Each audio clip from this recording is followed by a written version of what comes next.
Nani tena anasumbua mazingira?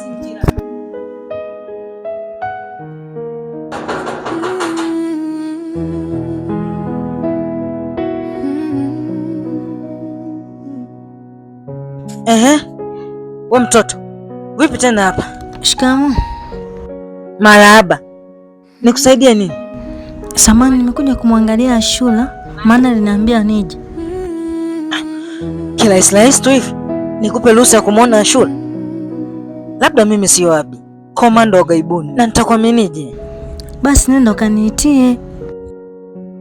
Yaani mimi tena nitoe miguu yangu hapa niende humo ndani nikamuita Ashura? Si dharau hizo? Lakini kaka, si ni kazi yako?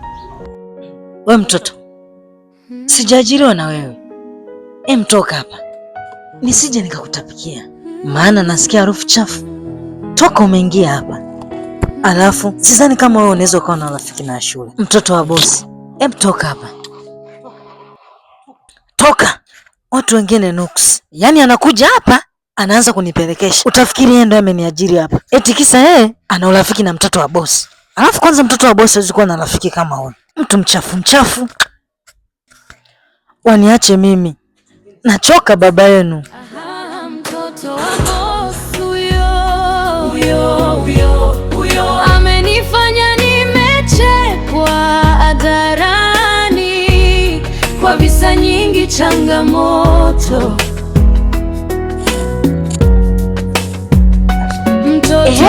Wewe, kuna binti kaja kuniulizia hapa. Binti? Binti, kwa hoja nisikia? Kwa kweli kuna kabinti kamekuja hapa, kananuka uvundo. Sasa mimi hali nilivyoona inabadilika sana, nikaamua nikafukuze. Umemfukuza? Kabosi kadogo. I say, tukomeanza kufanya kazi hapa, wewe umenikosea sana. Na labda nikwambie tu, hii kazi naona imekushinda.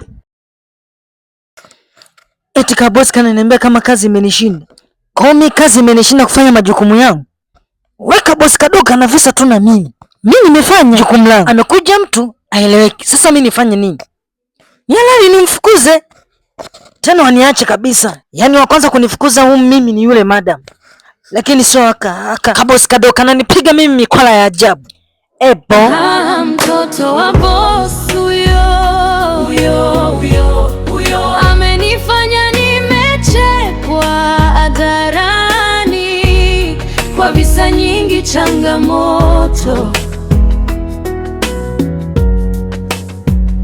Mtoto wa bosi huyo. Mnezi, ni tabia gani ulizoanza hapa getini? Hapana mama, mbona sielewi. Ni tabia gani hiyo unayozungumzia? Nishajua sana. Kwa nini unavuta bangi nyumbani? Topa we.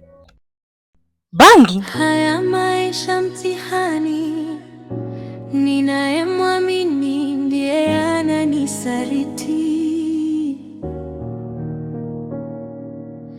Labda yangu lini nami nipate nijiachie hadharani.